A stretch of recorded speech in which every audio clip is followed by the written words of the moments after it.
Hey guys, welcome to another video for the Poco X3 Pro. Now I know a lot of you have been excited and waiting for the official version of Pixel Experience Plus to come out. That is the reason you don't see me making an install video or an initial impressions video. I decided to use it straight for 24 hours and share my initial impressions along with the benchmarks and call it a 24-hour review because I've been using it since the last 24 hours. But before we get into all of that, if you haven't already, please subscribe and hit the notification bell icon so that you get notified every time I upload a video. In the description of each video, you will find a link to our Telegram community where you have more than 1,000 like-minded people chatting with each other, so join us there. Last but not the least, if you think the hard work is worth the effort, please click on the join button and support the channel. Now without further ado, hello awesome people, welcome to PhoneOps. My name is Kailash. Let's get going.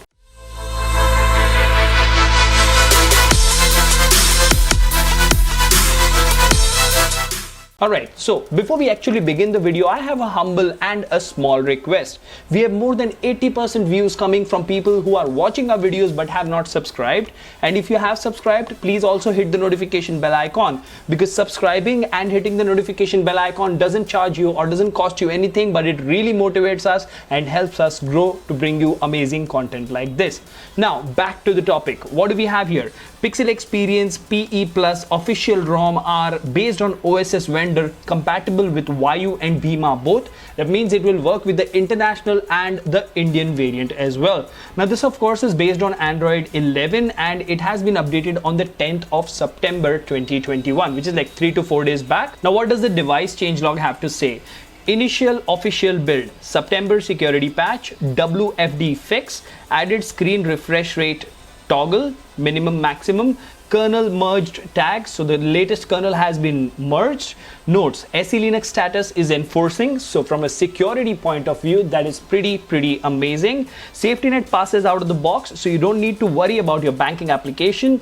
It ships with Google Apps or G Apps. That means you don't need to separately flash Google Apps. That's always has been the case with Pixel Experience, whether you use the Plus edition or the normal edition. Suggested firmware is 12.5.2 global, but remember, if you are from India, try to flash the Indian firmware because that will ensure that you don't have any issues at all. Now suggested firmware is 12.5.2 and there are differences between PE and PE Plus. If you want to know those, you can go ahead and click on this link and follow. So huge shout out to the people who maintained Pixel Experience unofficial and made sure that we get the official version. Now what do we have here? The moment you boot into Pixel Experience, the biggest highlight is the way this ROM looks. It makes your phone look very close to what a Google Pixel device would, at least in terms of software, if not hardware. Now on the home screen, you have your usual stuff of icons, you have the search bar at the bottom, you have your assistant shortcut, everything works as expected. You have your Google Lens over here. At the top, you do have your date and weather widget. And if you swipe from here, you have your quick tiles, which are working absolutely fine. To the left, of course, you have Google Feed. Now, as always, I keep saying in almost all of my videos, the smoothness of Google Feed is very important for me, and I'm pretty sure it's very important for a lot of people. Now, a lot of people tell me that there is a major stutter in MIUI because it is updating. Well, I did not experience any of that in this particular ROM. And remember, while doing this, we are running 120 Hz refresh rate.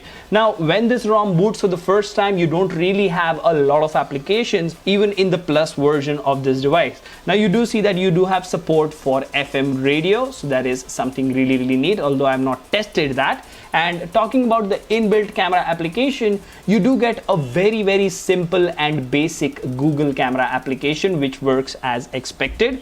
And you can go ahead and flash Gcam. Unfortunately though, we don't have ANX camera working on this device yet. And here's praying that someday we have ANX camera, because that will complete the experience. If you have MIUI camera with the quality of the stock ROM on a custom ROM, nobody would ever go back to MIUI.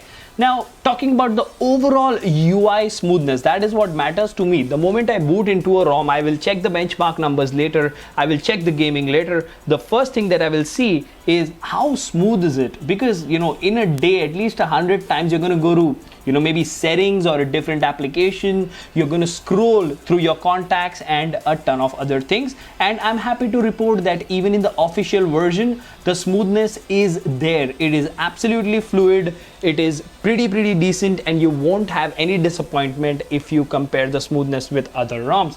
Now let's talk about the quick tiles over here. You have all your basic options available. If you go to the edit menu, you have additional options like do not disturb, invert colors, dark theme, caffeine, reading mode, volume panel, storage, focus mode, bedtime mode. So all these options are available and they work very well. Now if you talk about the app icon animations, just have a look at it. Any AOSP ROM or OSS vendor-based ROM, MIUI vendor-based ROM, if it is a AOSP-based ROM, you have pretty amazing animations to launch and close the app, so nothing to worry there. Now let's actually go to the about phone section and click on the Android version to get us further details. Now this is of course a September security patch and it comes with the perf kernel, so your performance should be slightly better than MIUI, more or less, but it will be better in the UI at least, because as you know, on the Poco X3 Pro in benchmarks and gaming, MIUI is doing a decent job. You don't really have a lot of problems, at least for the Poco X3 Pro, but in the UI segment is where MIUI really struggles, and that is the reason people like you and me move to custom ROM. Now let's have a look at the settings menu over here. You do see that I am connected to my Wi-Fi. You do have all your Android 11 Wi-Fi goodie features like reconnect, disconnect, auto connect and all those things. So they are working just fine.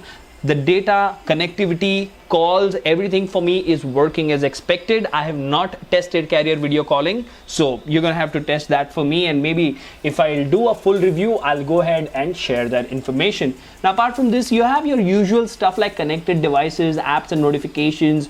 You have your battery, in which you do have an important feature or an important addition, which is the optimization profiles. Now you do see that I have Antutu set to performance. I do have Battlegrounds Mobile India set to games. You don't have the increased touch sensitivity or the dead area zone and stuff like that which you have in the gaming options in other custom ROMs, but that's fine. This is Pixel Experience. It is supposed to stay simple and work cohesively for your device, and that is what it does pretty well. Now I'm going to be testing the gaming performance of this one and this one, Android 12 and Pixel Experience Plus today or tomorrow, and those videos are definitely coming out, so don't worry, just stay tuned and wait for those videos. Now moving on, if you talk about the battery life, it's pretty decent. As far as the battery life is concerned, just have a look. Last full charge was 18 hours back and the screen usage has been 2 hours and 12 minutes. Still the phone is at 67%.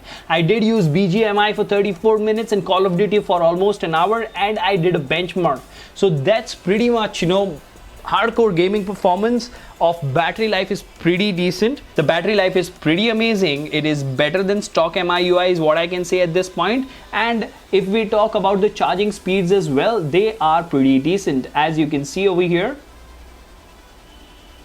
in 17 minutes it charged 28%. So in about 34 minutes it charged 56, which gives you 1 hour and 8 minutes or 1 hour and 15 minutes of full charge from zero. So this is more or less in line with the stock charging speeds, which makes me feel really confident about using this ROM as a daily driver. Now we did speak about the camera, but as mentioned in the notes, the safety net passes out of the box, and Widevine L1, if you have it working on MIUI, if you move to this ROM, you won't really have a problem as far as Widevine L1 is concerned.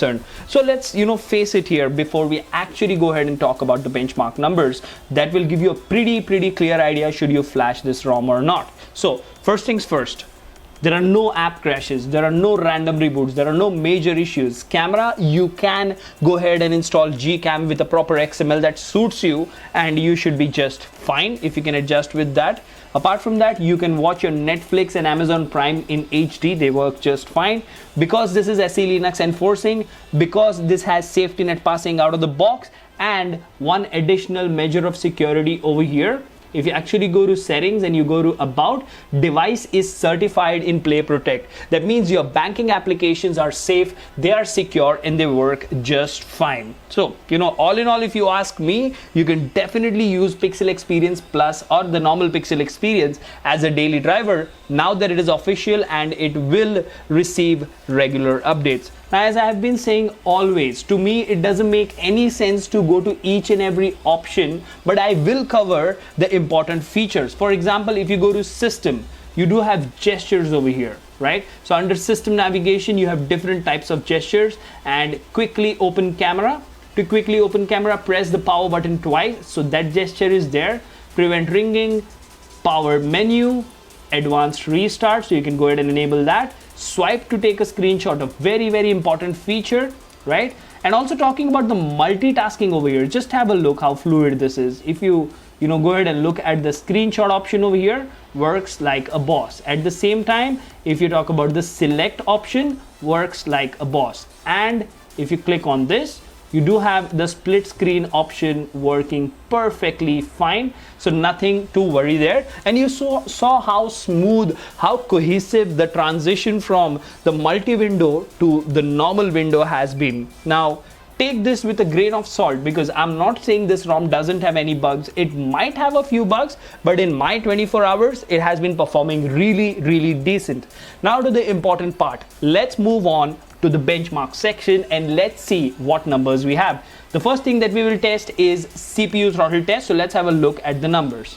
Now, let's go ahead and talk about the CPU throttle test. So CPU throttle to 93% of its max performance, and the average score was 191,326 GIPS.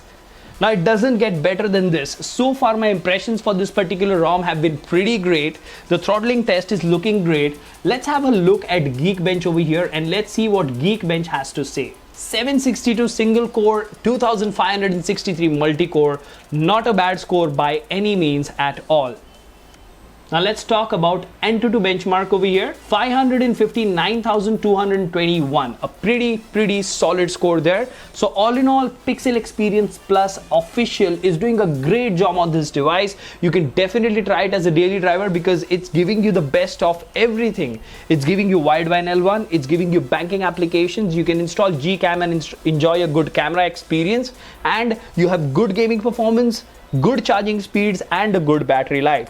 I think I might use it for a couple of days and do a full review. Should I do that? Let me know in the comment section. For now, Pixel Experience Plus is the ROM you should be trying. Let me know your thoughts in the comment section, or if you discovered a bug.